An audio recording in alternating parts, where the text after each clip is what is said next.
Bismillahirrahmanirrahim. Assalamualaikum warahmatullahi wabarakatuh.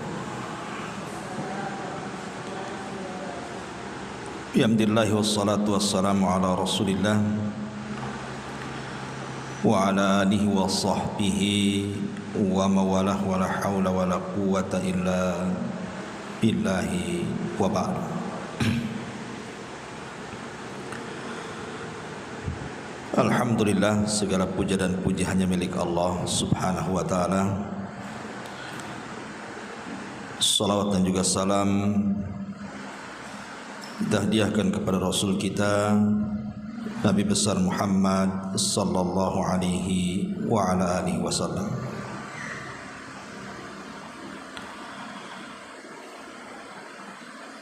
Alhamdulillah, di pagi hari ini kembali kita bisa duduk untuk bertalabul ilmi.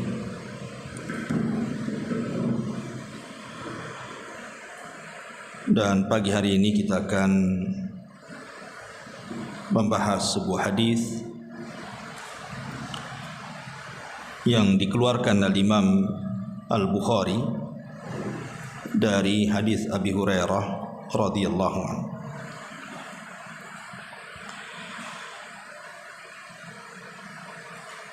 Dari Abi Hurairah radhiyallahu an, dia bercerita.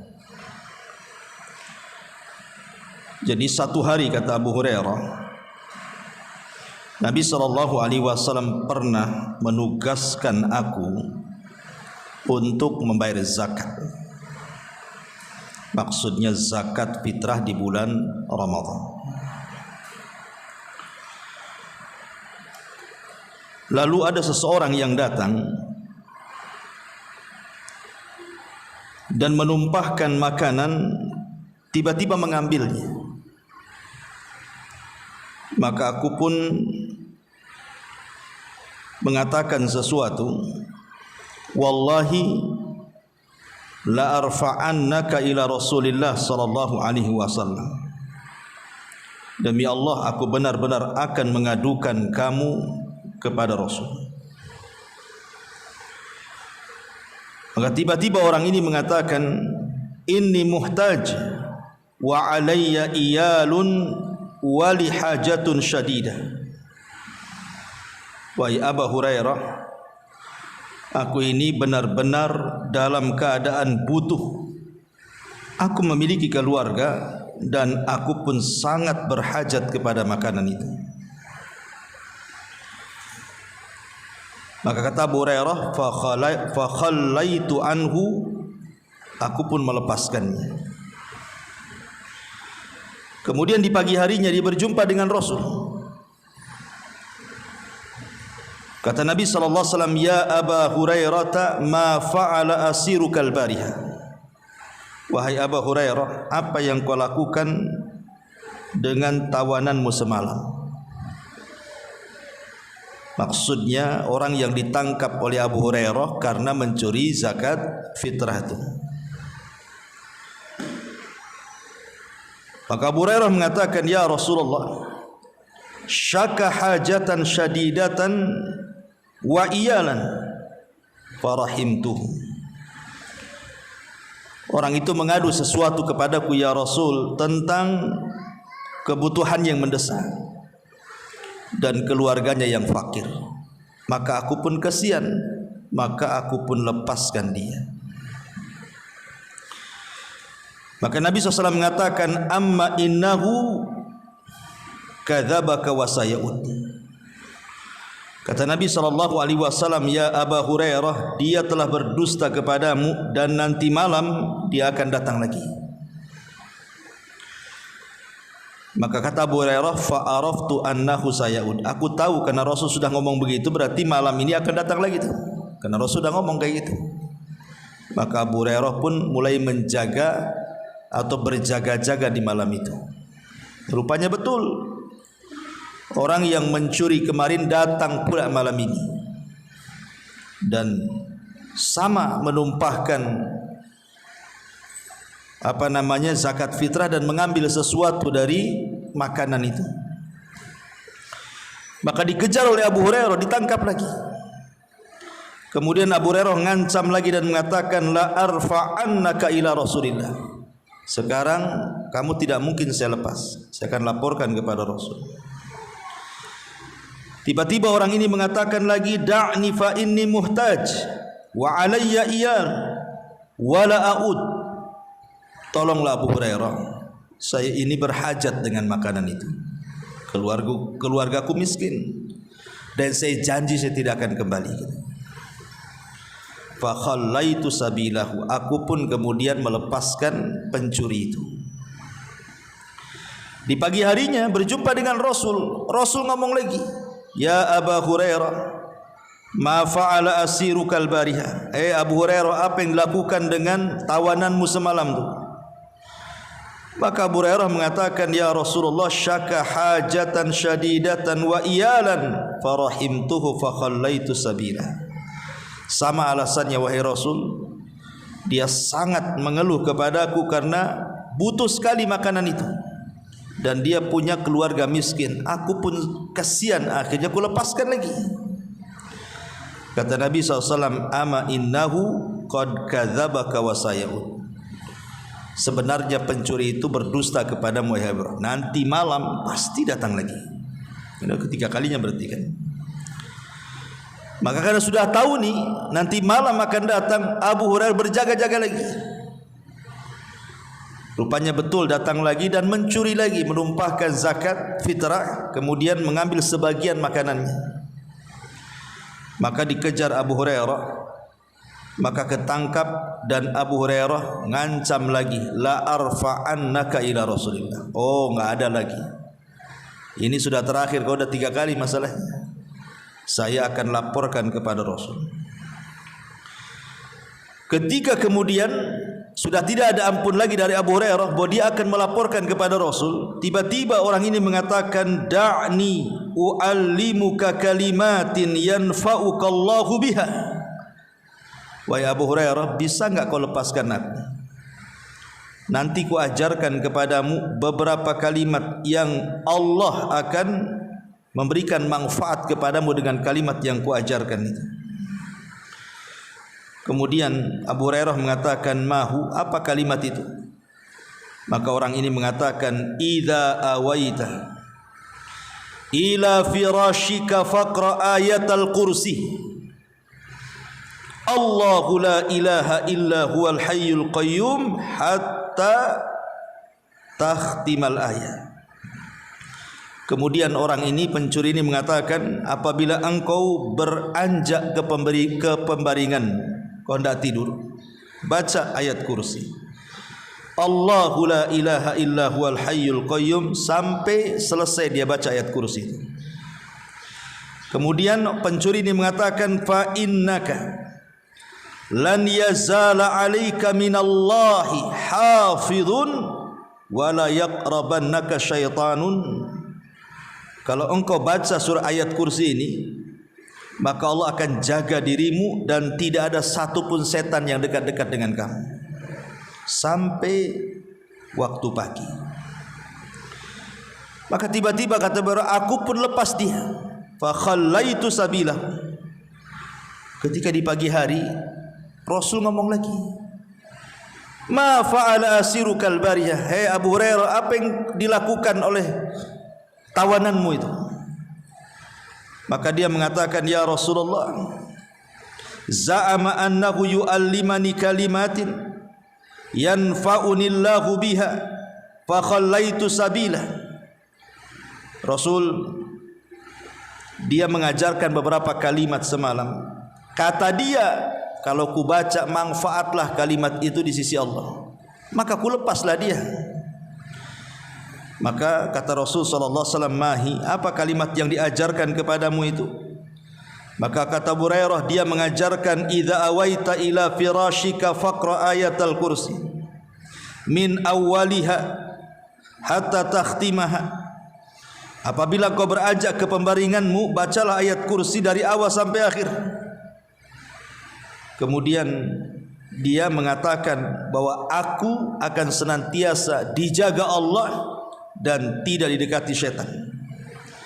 Maka Nabi SAW mengatakan, amma innahu qad sadaqaka wa huwa kadzub. Abu Hurairah, kau tahu siapa dia? Dia adalah setan. Sadaqaka wa huwa kadzub. Untuk masalah ini benar dia, tapi dia itu pendusta.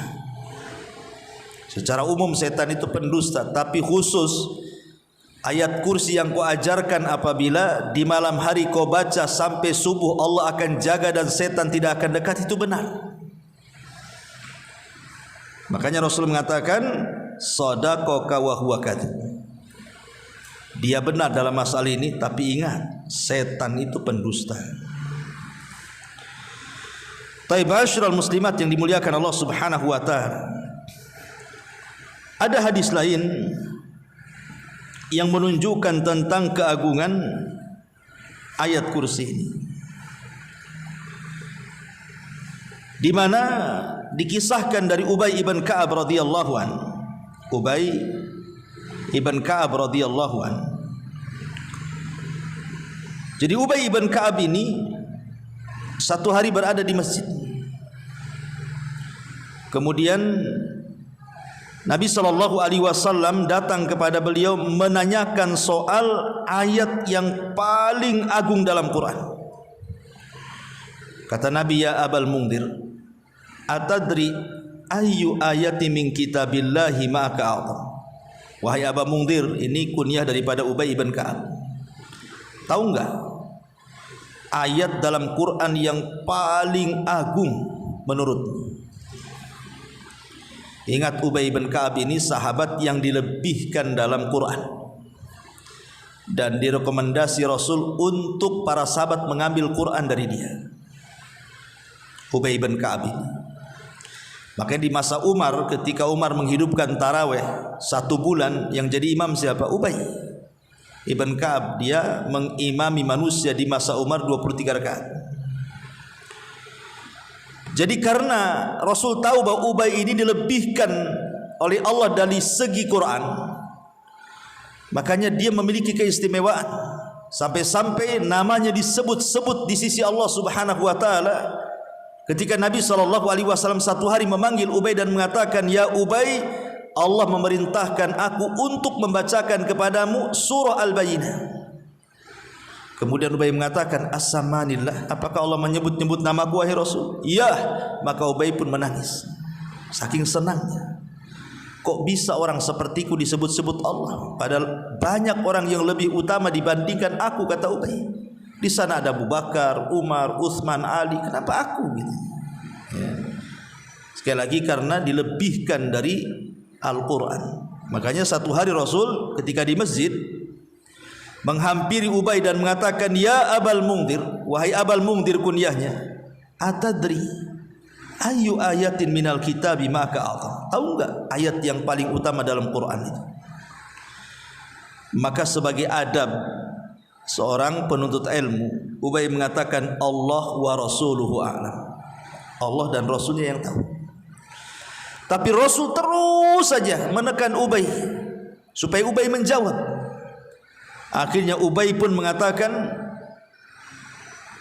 ayat yang paling agung menurutku wahai Rasul adalah Allahu la ilaha illa huwal hayyul qayyum. Kemudian dia membaca ayat kursi sampai selesai. Setelah itu Rasul menepuk dada Ubay dan mengatakan, wallahi liyahnikal ilmu ya Abal Mungdir. Demi Allah, semoga Allah memudahkan engkau menuntut ilmu wahai Abal Mungdir. Kau cerdas. Rasul memuji siapa? Ubay bin Ka'ab. Dari dua riwayat ini kita bisa memetik faedah tentang keagungan ayat kursi. Bagaimana ayat kursi ini dijadikan ayat termulia, teragung di dalam Al-Quranul Karim. Memang kita tidak menafikan ada yang berpendapat bahwa ayat satu dengan ayat yang lain itu sebenarnya nilainya sama saja. Kalau kita baca alam nashrah laka sadrak, maka nilainya sama dengan tabbat yada abi lahab wa tab. Kalau kita baca tabat yada abi lahabi wa tab, sama dengan ayat lam yakunil ladina kafaru min ahlil kitab. Kalau kita baca lam yakunil ladina min ahlil kitab, sama dengan ayat la Allahu la ilaha illa huwal hayyul qayyum. Jadi ayat satu dengan ayat lain itu sebenarnya sama saja. Itu ada satu pendapat, sebagaimana yang dinukilkan pendapat ini dari Abul Hasan al-Ash'ari, Naam Abul Hasan al-Ash'ari, ya. Tetapi pendapat yang kuat wallahu alam bahwa ada ayat-ayat itu yang diunggulkan satu dengan yang lainnya. Sebagaimana ada satu surat dalam Quran itu diunggulkan dengan surat-surat yang lainnya, seperti surat Al-Fatihah itu diunggulkan sampai disebut Ummul Quran, induknya Al-Quran. Atau seperti surah Al-Ikhlas, surah Al-Ikhlas ya, itu sama dengan sepertiga Quran. Atau seperti idza jaa, surah Al-Ikhlas yang lainnya itu apa itu? Qul ya ayyuhal kafirun la a'budu ma ta'budun, itu sama dengan seperempat Al-Quran. Jadi surat satu dengan yang lainnya saja ada keunggulan. Lah termasuk juga ayat. Lah ayat yang paling unggul, yang paling agung, yang paling mulia, yang paling tinggi dalam Quran itu adalah ayat kursi. Karena di sini Nabi SAW dengan tegas mengatakan kepada Ubay ibn Ka'ab, atadri ayyu ayatin fi kitabillahi ma'aka a'zam. Tahukah engkau wahai Ubay, wahai Aba Mungzir, ayat yang paling agung, menunjukkan bahwa satu ayat dengan ayat yang lain itu ada ayat-ayat yang diagungkan dibandingkan yang lainnya. Dan tidak ada ayat yang paling mulia dalam Quran melebihi ayat kursi. Lalu apa kemuliaannya ayat kursi ini? Kenapa kemudian menjadi istimewa dibandingkan ayat-ayat yang lainnya? Dikatakan oleh Imam An-Nawawi rahimahullahu taala dalam Syarah Sahih Muslim.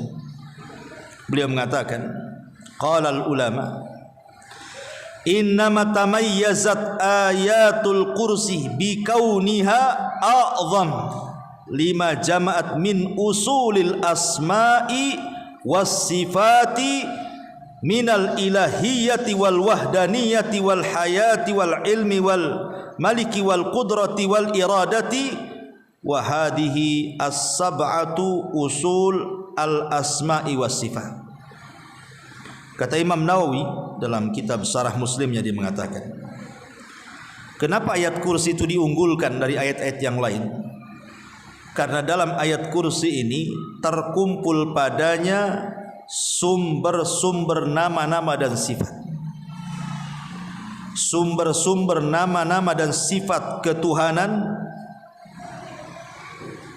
al-ilahiyah, ketuhanan yang menunjukkan keesaannya, yang menunjukkan hidupnya Allah Azza wa Jalla, pengetahuannya Allah, kekuasaannya Allah, kehendaknya Allah.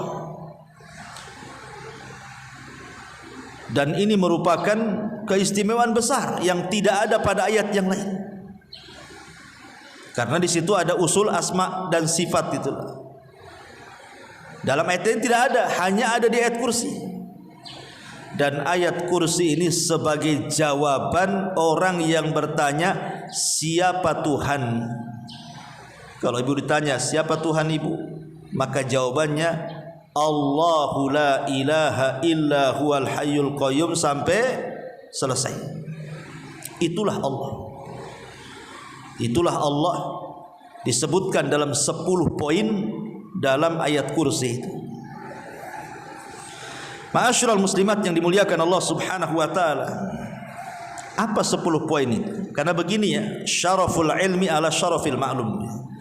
Mulianya sebuah ilmu itu kan ditentukan ilmu yang dipelajari. Dan tidak ada ilmu yang lebih mulia dipelajari kecuali yang berkaitan dengan tauhid.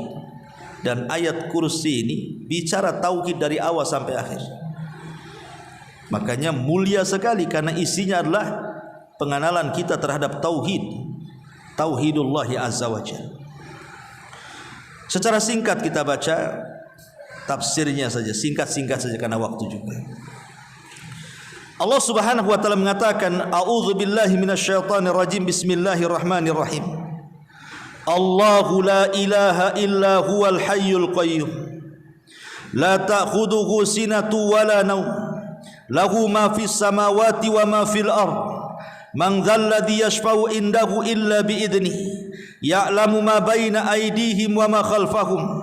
Wa la yuhituna bi syai'in min ilmihi illa bima syaa' wasi'a kursiyyuhus samawati wal ard wa la ya'udzuhu hifdhuhuma wa huwal aliyyul azim.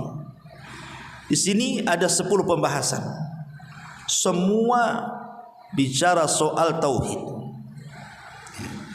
Yang pertama, Allah Subhanahu wa taala mengatakan, Allahu la ilaha illahu.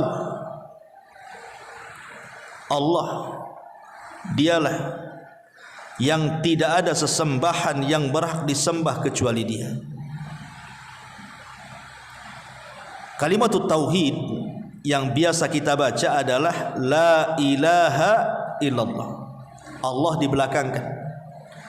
Tapi dalam ayat kursi Allah dikedepankan. Allahu la ilaha illahu. Yang sering kita baca la ilaha illallahu, kan begitu. Sebenarnya sama saja. Mau Allah dikedepankan, mau Allah dikebelakangkan, karena inti kalimat la ilaha illallah adalah harus mencakup 2 rukun. Pertama, rukun penafian, peniadaan. Yang kedua, rukun al-itsbat, rukun penetapan. Harus ada yang dibuang, harus ada yang ditetapkan. Itulah tauhid. La ilaha itu peniadaan. Tidak ada sesembahan yang berhak disembah, maka semua sesembahan yang tidak berhak disembah campakkan semuanya. Semua, Molata, Uzza, Manat, Hubal, gunung, sungai, rawa, terserah. Apapun disembah selain daripada Allah, campakkan semuanya. Kemudian illallah, tetapkan hanya Tuhan yang berhak disembah, itu hanya Allah saja. Nah, di sini juga sama. Di sini tetapkan dulu Allahu, Allah berhak disembah. Kemudian la ilaha illahu. Kemudian setelah adanya penetapan baru pembuangan. Kalau la ilaha illallah kan dibuang dulu baru ditetapkan. Di sini tidak ditetapkan dulu baru adanya pembuangan. Ditetapkan Tuhan yang berhak disembah yaitu Allah, baru dibuang Tuhan-Tuhan yang layak tidak disembah, tidak layak disembah, dicampakkan semuanya. Itulah tauhid, hanya menetapkan satu Tuhan. Ma'asyiral muslimat yang dimuliakan Allah Subhanahu wa taala. Bicara kalimat la ilaha illallah. Kalimat la ilaha illallah ini, ibu yang dimuliakan Allah Azza wa Jal, adalah kalimatut thayyibah, kalimat yang indah, yang Allah Subhanahu wa taala sebutkan dalam surah Ibrahim ayat 24-26. Alam tara kaifa daraballahu masalan kalimatan thayyibatan kasyajaratin thayyibatin asluha thabitun wa far'uha fis sama. Tu'ti ukulaha kulla hinin bi'idni rabbiha wa yadribullahu al-amthala lin-nasi la'allahum yatadhakkarun wa mathalu kalimatin khabithatin kasyajaratin khabithatin ijtuthat min fawqil ardi ma laha min qarar.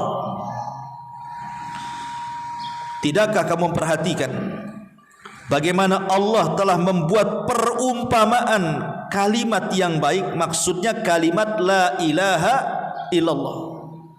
Lihat bagaimana Allah membuat perumpamaan kalimat la ilaha illallah itu seperti pohon yang sangat baik. Akarnya teguh, maksudnya menancap ke bumi, tidak goyang, dan cabangnya menjulang ke langit. Pohon itu memberikan buahnya pada setiap musim dengan izin Allah.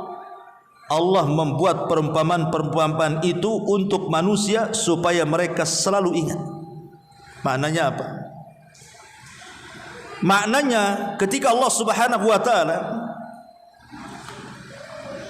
memperumpamakan kalimat tauhid, kalimat la ilaha illallah, itu diumpamakan dengan syajarah yang baik, pohon yang baik. Pohon yang baik itu seperti apa, Bu? Akarnya nancap ke tanah dan tidak bergoyang. Kemudian batangnya menjulang ke langit dan tidak roboh. Kemudian dipenuhi dengan buah-buahan yang selalu diambil setiap musimnya dan menjadi manfaat bagi manusia. Itulah tauhid.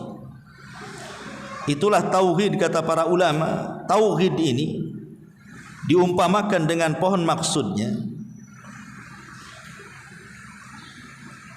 kenapa Allah Subhanahu wa taala mengumpamakan dengan pohon? Yang dimaksud pohon di sini, kata para ulama, akarnya teguh, artinya kalimat la ilaha illallah itu akarnya teguh. Kalau orang sudah mengucapkan kalimat la ilaha illallah dan dia paham dengan maknanya, maka dia akan teguh hidupnya, tidak akan goyang. Orang kalau bertauhid, Bu, nggak akan goyang kiri kanan, karena dia tidak mungkin menyandar kecuali kepada Allah. Dia tidak akan punya rasa takut, karena dia takutnya hanya kepada Allah Azza wa Jalla.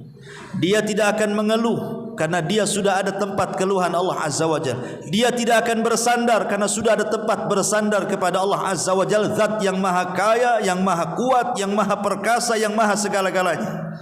Dia akan kokoh hidupnya tuh, bagaikan pohon yang akarnya nancap tuh, kokoh hidupnya, kan nggak akan goyang, Bu. Mau dikasih nikmat sedikit bersabar, mau dikasih nikmat banyak bersyukur, karena bertauhid dia. Kemudian juga batangnya menjulang ke langit.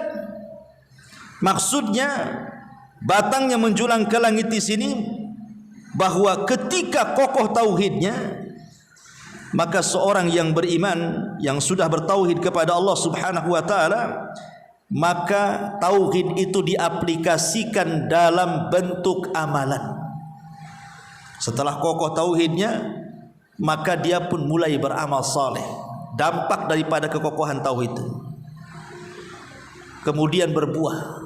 Maknanya amal solehnya berbuah, baik untuk yang mengamalkannya ataupun orang lain yang melihatnya.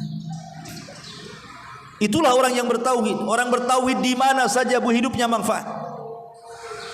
Orang yang bertauhid itu di mana saja mereka hidup, maka mereka akan bermanfaat. Makanya kenapa Nabi SAW mempermisalkan seorang mukmin itu seperti pohon kurma. Perhatikan sebuah hadis yang dikeluarkan Imam Bukhari. Hadis ini dari Ibnu Umar radhiyallahu anhuma, dia mengatakan, kunna inda Rasulillah sallallahu alaihi wasallam faqala akhbiruni an syajaratin tushbihu aw karrajulil muslim la yatahatu waraquha wala tu'ti ukulaha kullahinin. Qala Ibnu Umar fawaqa'a fi nafsi annaha nakhla wa ra'aitu Aba Bakrin wa Umar la yatakallamani fakarihtu an atakallam falamma lam yaqulu syai'an qala Rasul sallallahu alaihi wasallam hiya nakhlah. Falamma qumna qultu li Umar ya abata wallahi laqad kana waqa'a fi nafsi annaha nakhlah. Qala ma manaka an tukallim. Qala lam arakum tatakallamun fakarihtu an atakallam aw aqulu syai'an. Qala Umar la an takuna qultaha ahabbu ilayya min kada wa kada. Kata Abdullah ibn Umar, ini kan Ibnu Umar masih kecil waktu itu, masih kecil. Kemudian Rasul membuat majelis. Dalam majelis itu sahabatnya banyak, ada Abu Bakar, ada Umar, orang-orang tua banyak. Lah Ibnu Umar itu masih kecil, hadir di majelis itu. Kemudian Rasul berikan pertanyaan, ceritakan kepadaku tentang pohon yang menyerupai seorang mukmin. Tahu enggak pohon yang menyerupai seorang mukmin itu? Kemudian Kata Nabi SAW, ia tidak pernah rontok dedaunannya, baik di musim panas maupun di musim dingin. Dan ia mengeluarkan buahnya setiap musim dengan izin Allah. Ibnu Umar mengatakan, lalu terbentik dalam hatiku, jangan-jangan pohon kurma tuh. Masalahnya, aku melihat Abu Bakar dan Umar kok tak jawab, diam saja. Aku pun malulah menjawab, karena masih kecil masalahnya. Tiba-tiba Rasulullah mengatakan, kalian tidak tahu? Aku kasih tahu, itulah pohon kurma. Kata Ibnu Umar, tuh kan betul, betul prasangkaku itu pohon kurma. Setelah buyar majelisnya, masing-masing pulang, Ibnu Umar nih ngomong sama bapaknya Umar bin Khattab, Pak, aku udah tahu loh jawabannya, itu pohon kurma. Kata Umar, kenapa kau tak jawab? Katanya, habis kamu Abu Bakar diam saja, aku pun tak mau ngomong lah, katanya. Maka Umar mengatakan kepada anaknya, hei Ibnu Umar, katanya, seandainya kau jawab tadi di hadapan Rasul, itu lebih aku sukai daripada ini sebutkan. Kenapa? Karena kebanggaan orang tua kan, anaknya bisa jawab. Kenapa kau tak jawab? Katanya, karena masih kecil waktu itu. Syahidnya di sini bagaimana? Nabi mempermisalkan seorang muslim itu seperti pohon kurma. Pohon kurma itu dari mulai akar, batang sampai daun sampai ke buahnya, semua manfaat, dari yang dibuang. Tidak ada yang dibuang pohon kurma itu, dari bawah sampai atas. Itulah seorang mukmin, tidak ada yang terbuang dalam kehidupannya. Manfaat bagi dirinya, manfaat bagi orang lain, dan hidupnya teguh, tidak pernah mengeluh. Itulah kalimatul la ilaha illallah, kalimatul tauhid. Tapi kalimat yang paling buruk adalah kalimat syirik, lawan daripada la ilaha illallah. Makanya ayat selanjutnya Allah mengatakan apa? Wa mathalu kalimatin khabithatin kasyajaratin khabithatin ijtussat min fawqil ardi ma laha min qarar, kata Allah. Tapi perumpamaan kalimat yang buruk, maksudnya kalimat kesyirikan lawan daripada tauhid, seperti pohon yang buruk yang telah dicabut dengan akar-akarnya dari permukaan bumi, tidak dapat tegak berdiri sedikit pun, melainkan pasti akan roboh. Orang kalau tidak punya tauhid dan beralih kepada kesyirikan, hidupnya akan roboh. Sedikit-sedikit takut, ya, sedikit-sedikit mengeluh, sedikit-sedikit, pokoknya hidupnya enggak tenang. Orang kalau tidak punya tauhid enggak akan tenang, enggak kokoh hidupnya, putus asa, ya. Dan cenderung akan dari kesyirikan itu, cenderung akan melakukan keburukan-keburukan. Lihat ketika Allah Subhanahu wa taala berfirman di dalam surah An-Nahl ayat 5758, apa kata Allah? Wa yaj'aluna lillahi al-banat subhana wa lahum ma yashtahun. Dan mereka menetapkan anak perempuan-perempuan bagi Allah, maha suci Dia, sedang untuk mereka sendiri apa yang mereka sukai. Di sini Allah menceritakan tentang orang-orang musyrik Arab. Orang-orang musyrik Arab itu selain daripada keyakinan-keyakinan syirik yang lainnya, mereka ada keyakinan syirik yang tertanam di hati-hati mereka, dan mengatakan bahwa malaikat-malaikat Allah itu adalah anak-anak perempuan Allah. Sama dengan orang Nasrani mengatakan Isa itu anak Allah, sama dengan orang Yahudi mengatakan Uzair itu anak Allah. Tapi orang musyrik mengatakan malaikat-malaikat anak Allah. Makanya kita lihat berhala-berhala yang disembah orang-orang musyrik itu semua namanya perempuan. Seperti Lata, itu perempuan. Secara bahasa Arab Lata itu dari kalimat Allah, kemudian dibuat perempuan jadi Al-Lata. Kemudian Uzza itu dari kalimat Al-Aziz. Jadi mereka dibuat nama-nama perempuan tuh, karena mereka meyakini malaikat-malaikat itu anak-anak perempuan Allah. Lihat dampak kesyirikan mereka. Wa idza busyira ahaduhum bil untha dhalla wajhuhu muswaddan wa huwa kadhib. Dan apabila seorang dari mereka diberi kabar dengan kelahiran anak perempuan, hitamlah, merah padamlah muka mereka, dan dia sangat marah. Lihat, kalau akidahnya sudah rusak, lari ke akhlak juga rusak. Orang-orang Arab tuh tidak suka kalau punya anak perempuan, langsung dikubur hidup-hidup. Ya. Lah akhlak-akhlak seperti ini muncul dari keyakinan kesyirikan tadi. Beda kalau orang bertauhid akan melahirkan akhlak-akhlak yang baik. Tapi kalau syirik akan melahirkan akhlak-akhlak yang tidak baik. Seperti contohnya di sini. Ya. Dan begitu seterusnya. Makanya kemudian Allah permisalkan seperti pohon buruk yang akarnya sudah tercabut dari bumi, sewaktu-waktu bisa tumbang. Nah, itulah kalimatut tauhid. Kalimat la ilaha illallah seperti pohon yang baik yang akarnya menancap di bumi, batangnya menjulang ke langit, dan buahnya bermusim setiap musim. Artinya semua manfaat kehidupannya dan akan teguh, akan kekar dan tidak mungkin goyah kehidupannya. Itulah fungsinya belajar tauhid itu, Bu, untuk supaya memantapkan hidup.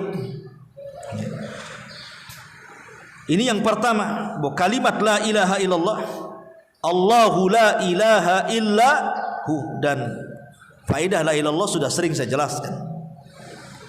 Diutusnya para rasul, diturunkannya kitab-kitab, bahkan tegaknya langit dan bumi, bahkan orang dimasukkan ke dalam sorga, disyariatkan jihad dan begitu seterusnya, tidak bisa kecuali dengan kalimat la ilaha illallah.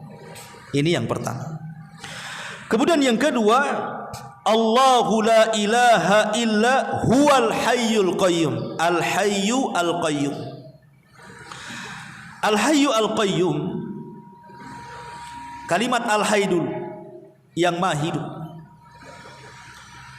Nama Allah al-hayyu, hidup, ini merupakan sumber semua nama-nama Allah selain daripada kepada Allah. Kan Allah itu kan nama yang semua nama lain tertuju kepada Dia.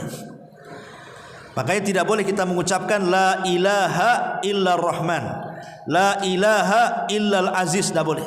Harus la ilaha illallah. Kenapa? Karena Allah itu semua nama dan sifat tertuju ke situ. Kenapa tidak boleh la ilaha illa rahman? Karena di masa jahiliyah, orang-orang musyrik itu mereka menganggap si nabi palsu Musailamah al-Kadzdzab itu sebagai Rahmanul Yamamah. Itu rahmannya orang-orang Yamamah katanya. Jadi orang-orang Arab menganggap Musailamah si nabi palsu itu disebut dengan Rahmanul Yamamah. Atau ketika Allah Subhanahu wa taala menceritakan kisah Nabi Yusuf, yang merawat Nabi Yusuf itu siapa namanya? Al-Aziz. Ya, Al-Aziz.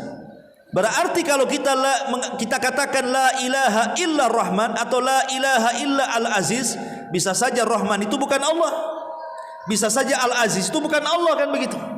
Tapi kalau sudah la ilaha illallah, berarti memang tertuju kepada Allah, nggak ada yang lain.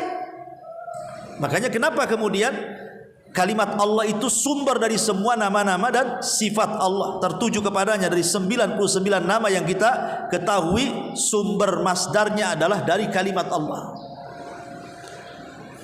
Kemudian Al-Hayy juga sama, karena sifat-sifat yang lainnya tidak mungkin ada kecuali Allah itu hidup. Pamannya mendengar, mungkinkah mendengar kalau tidak hidup? Melihat, mungkinkah melihat kalau tidak hidup? Ya nggak mungkin, kan begitu. Menghendaki sesuatu, mungkinkah menghendaki sesuatu kalau tidak hidup?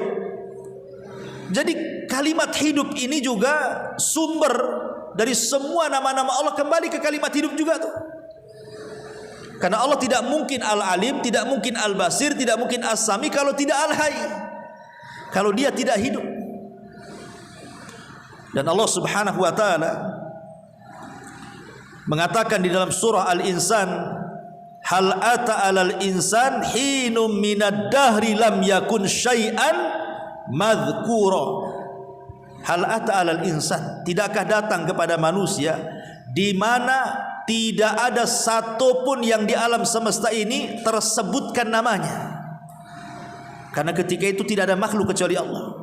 Baru setelah Allah menciptakan makhluknya tersebutlah ada langit, ada bumi, ada laut, ada gunung. Tapi dulu tak ada, hanya Allah saja yang disebut.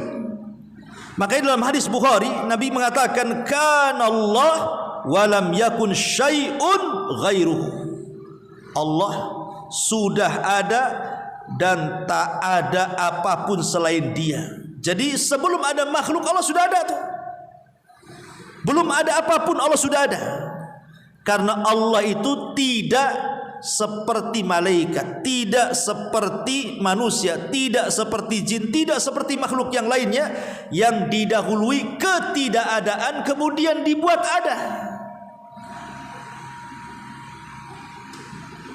Manusia dulu enggak ada, kemudian dibuat ada. Malaikat dulu tak ada, kemudian dibuat ada. Jin dulu tidak ada, kemudian dibuat ada. Langit dan bumi dulu tidak ada, kemudian dibuat ada. Tapi Allah itu senantiasa ada dan akan pernah ada dan selalu akan ada. Itulah yang kemudian Allah katakan dalam surah Al-Hadid ayat 3, huwal awwalu wal akhiru wal zahiru wal batinu. Dialah yang awal, dialah yang akhir, yang nampak, yang samar, dan begitu seterusnya. Dan Allah katakan, kaifa takfuruna billahi wa kuntum amwatan fa ahyakum thumma yumitukum thumma yuhyikum thumma ilaihi turja'un. Kenapa kalian bisa kufur? Dulu kalian enggak ada, kami hidupkan kalian, kemudian kami wafatkan kalian, kemudian kami hidupkan kembali kalian, dan kepada Allah lah kalian dikembalikan. Dulu kita tidak ada, dan kita ada akhirnya. Malaikat ada akhirnya, manusia ada akhirnya, jin juga ada akhirnya. Karena nanti pada hari kiamat mereka akan mengalami kematian. Manusia mati, jin mati, malaikat mati, tapi Allah tidak akan mengalami kematian.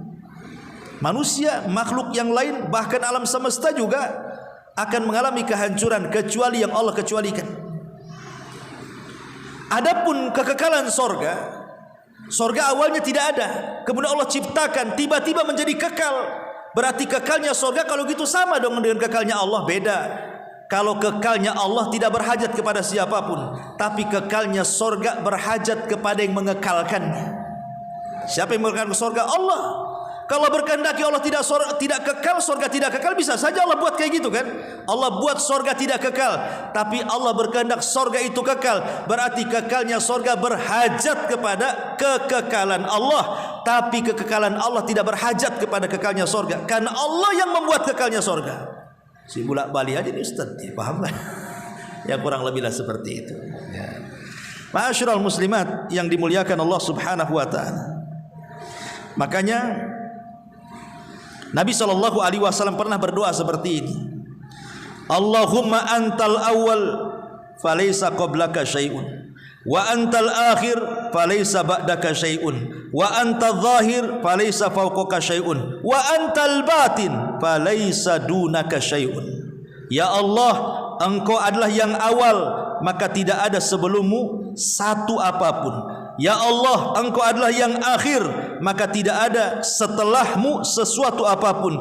Ya Allah, Engkau yang nampak, maka tidak ada di atasmu sesuatu apapun. Ya Allah, Engkau yang tak tampak, maka tidak ada di bawahmu sesuatu apapun. Itulah Al-Hayy. Itulah Allah. Allah zat yang tidak akan pernah mati. Abu Bakar pernah mengatakan di hadapan para sahabat saat wafatnya Rasul, ayyuhan nas, man kana minkum ya'budu Muhammadan fa inna Muhammadan qad mat. Hei manusia, siapa yang menyembah Muhammad, Muhammad sudah mati katanya. Muhammad sudah mati, ngapain kalian sembah? Wa man kana ya'budullaha fa innallaha hayyun la yamut. Tapi siapa yang menyembah Allah, Allah zat yang maha hidup. Allah zat yang maha hidup. Ma'asyiral muslimin. Kemudian Al-Qayyum. Apa itu Qayyum? Qayyum itu ada dua penafsiran. Pertama, Qayyum itu maknanya somad. Somad itu semua manusia bergantung kepada Allah. Maknanya Allah tidak berhajat kepada manusia. Qayyum itu Allah tidak berhajat kepada manusia. Ini mana yang pertama. Ya, Allah tidak berhajat dengan kita. Allah tidak berhajat dengan solat kita, dengan puasa kita, dengan haji kita, dengan ibadah kita. Allah tidak berhajat. Kita yang berhajat kepada Allah. Allah tidak berhajat. Sekalipun satu dunia, malaikatnya, jinnya, manusianya, semua kufur, tidak membuat kekuasaan Allah berkurang. Ataupun sebaliknya, kalau semua malaikatnya, jin dan manusianya beriman, tidak pula menambah kekuasaan Allah sedikit pun. Allah tidak berkurang karena kemaksiatan makhluknya, dan Allah tidak lebih gara-gara keimanan makhluknya, karena Allah tidak berhajat. Allah nggak butuh dengan kita.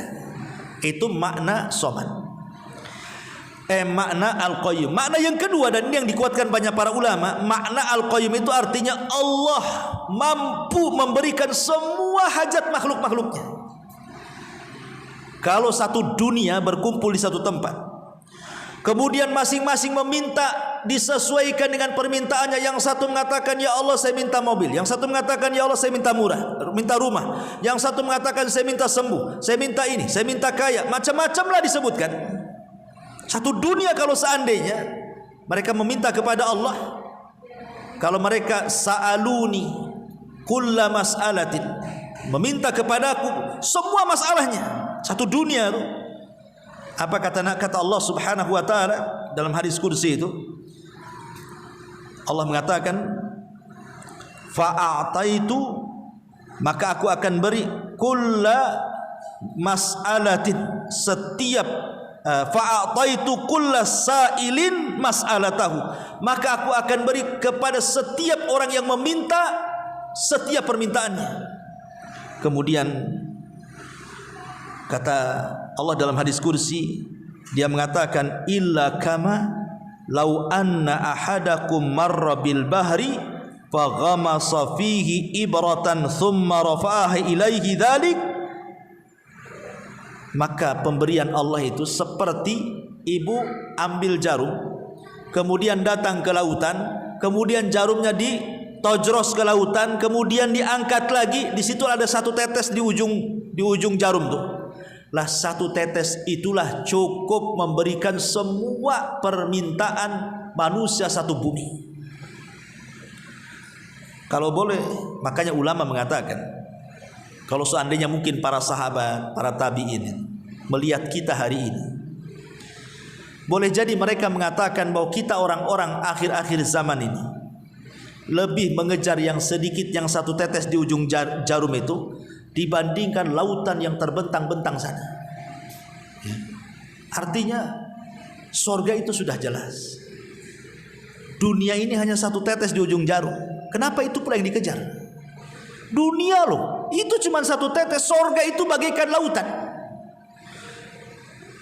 Makanya para ulama salaf mengatakan, kalau seandainya mereka hidup kemudian melihat kita ini ibarat ribuan semut yang dilempar satu butir gula. Satu butir gula itulah kemudian diperebutkan ribuan semut itu. Sementara mungkin gula yang banyak di sana nggak terpikir.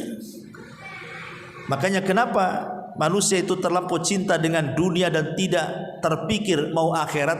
Karena Allah setiap berbicara dunia dan akhirat dalam Quran itu selalu mendahulukan dunia baru akhirat. Bal tu'thirunal hayatad dunya wal akhiratu khairun wa abqa. Allah dahulukan dunia kemudian akhirat kan? Coba kita balik. Ibu lahir di sorga, mau nggak ke dunia? Nggak mau. Ya. Karena kita lahir di dunia, nggak mau ke sorga, itu masalahnya. Coba kalau kita lahirnya di sorga, saya kira nggak ada orang masuk sorga mau ke dunia. Masalahnya dunia diawalkan karena kita hidup di dunia, yang nampak itu dunianya dulu, sorganya tak nampak.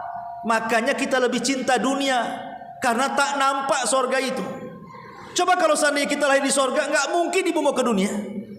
Itu masalahnya.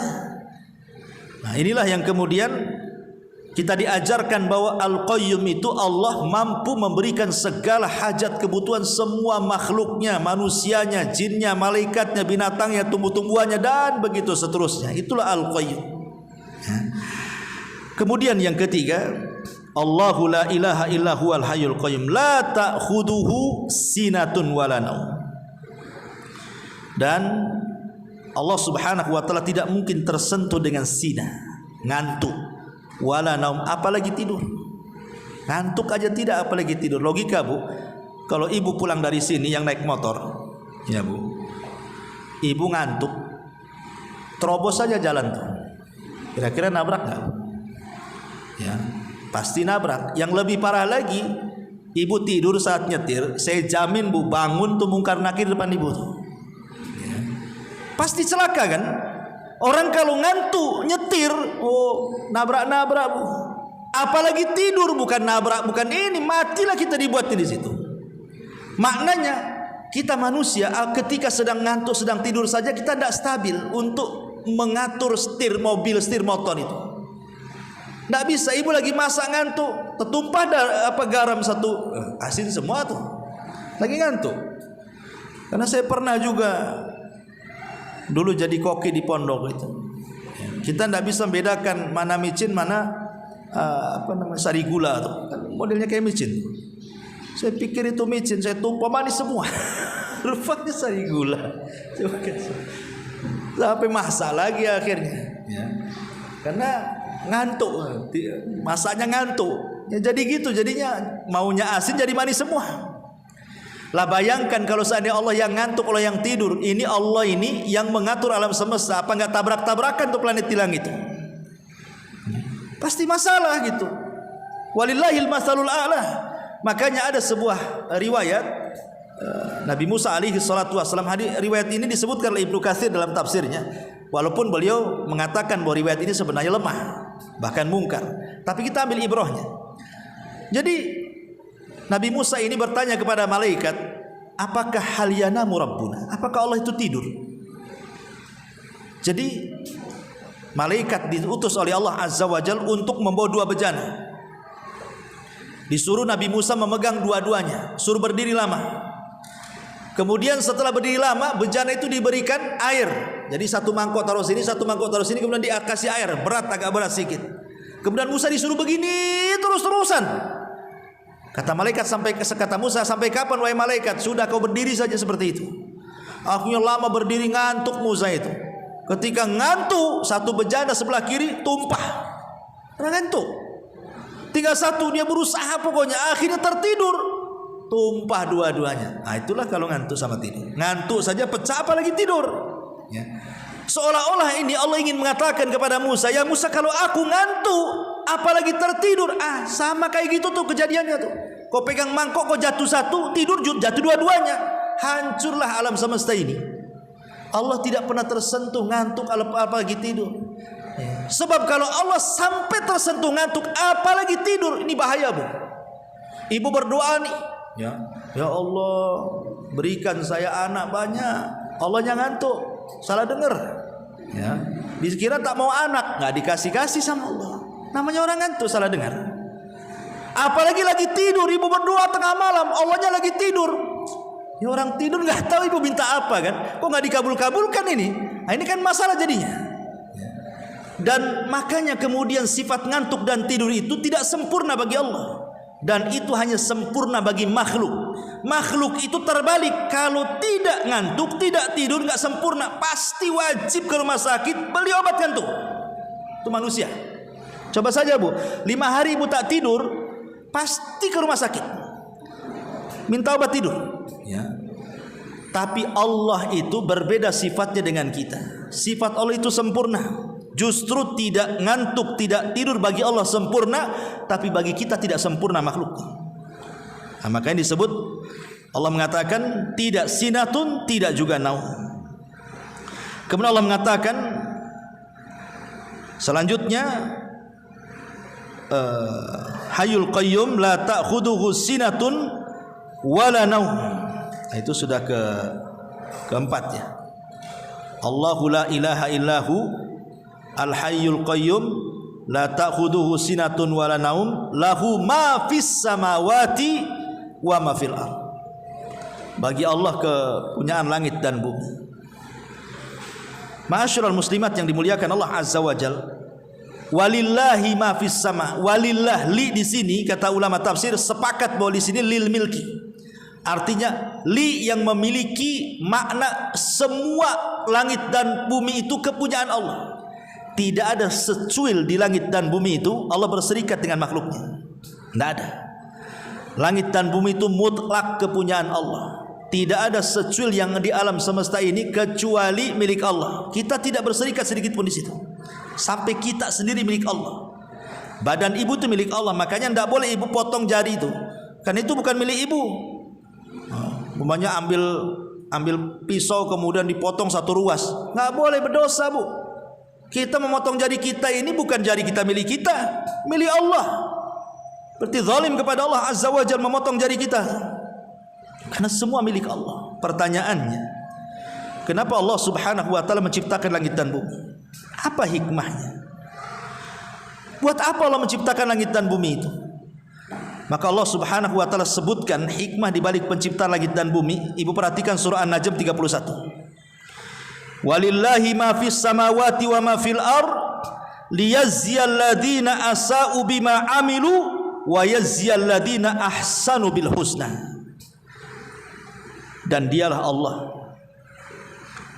Allah yang memiliki semua yang ada di langit dan semua yang ada di bumi. Untuk apa? Liyazziyal ladzina asa'u bima amilu, agar Allah Subhanahu wa taala memberi balasan kepada orang-orang yang berbuat jahat, dan agar Allah memberikan balasan kepada orang-orang yang berbuat baik dengan pahala yang baik. Jadi diciptakan langit dan bumi itu untuk memberikan pelajaran kepada manusia, menguji manusia, agar ketika kita berhadapan dengan Allah, Allah tahu siapa yang baik, siapa yang tidak baik. Bu, kalau ibu menatap ke langit, dari langit pertama sampai ke arsy sana, di langit itu isinya apa sih? Isinya malaikat semua, Bu. Di langit pertama, kedua, ketiga sampai ke arsy itu semua isinya malaikat. Pertanyaannya, malaikat berbuat dosa? Tidak ada. Di langit itu tidak ada dosa, Bu. Pernah terjadi 2 kali dosa. Pertama, Adam memakan buah larangan. Kedua, iblis yang tidak mau sujud, itu saja. Selepas itu tidak ada dosa di langit. Tapi kalau lihat ke bumi, Masya Allah, semua dosa ada, lengkap. Mulai dari yang kecil, yang besar, yang banyak, yang sedikit. Mulai syiriknya, bid'ahnya, maksiatnya, datang ke dukunya, malingnya, nyurinya, gibahnya, dusta. Di bumi tempatnya sarangnya dosa. Tapi kalau di langit sarangnya ibadah. Ya. Makanya kenapa kemudian Allah ciptakan langit dan bumi ini? Sebuah kaidah yang disebutkan para ulama, lan tuta'a illa biidni wa lan tuqsa illa biilmi. Allah itu tidak ditaati kecuali karena izinnya, dan Allah tidak dimaksiati kecuali dengan pengetahuannya. Ada yang mengatakan Allah tidak ditaati kecuali dengan izinnya, dan tidaklah Allah dimaksiati kecuali dengan ilmunya. Apa maknanya? Ya. Tidak ditaati kecuali dengan izinnya, tidak dimaksiati kecuali dengan ilmunya. Karena beda antara taat dan maksiat tuh. Kalau kita berbuat taat, sholat, zakat, puasa, haji, kita ini belum tahu apakah dengan sholat kita, zakat kita, puasa kita dapat izin masuk surga. Kan belum tentu, Bu. Ya, sholat kita apa ibu tahu sholat ibu diterima? Kan nggak tahu. Kita berusaha saja sholat, mudah-mudahan diterima. Ibu datang ke sini apa dapat pahala? Mudah-mudahan dapat pahala. Karena kan niat orang sholat itu kadang-kadang ada riya, ada yang sum'ah, ada macam-macam kan. Sehingga Allah tidak ditaati kecuali dengan izinnya. Karena orang masuk surga itu ada izin dari Allah. Tapi orang masuk neraka tidak perlu izin-izin, Bu. Ya. Orang masuk neraka itu tidak perlu izin-izin. Ibu nih, umpamanya gibah, harusnya kan gibah dosa masuk neraka. Berarti kalau saya gibah, saya izin dong masuk neraka. Tidak perlu izin masuk neraka tuh. Langsung jebloskan aja ke situ. Makanya Allah tidak ditaati kecuali dengan izinnya. Karena orang masuk surga itu harus izin dulu. Kalau tidak ada izin, tidak mungkin kita masuk surga. Tapi kalau dimaksiati Allah itu karena pengetahuan. Karena kita tahu maksiat itu jahat, tidak boleh. Ya. Makanya kenapa kemudian langit dan bumi diciptakan ini untuk supaya kita menjadi taat kepada Allah. Dan begitu seterusnya, Bu, karena masih ada acara saya di Batu Besar dan juga ada yang mu'alaf mengungsi Islam, Bu. Kita titik sampai di sini, kita lanjutkan minggu depan aja.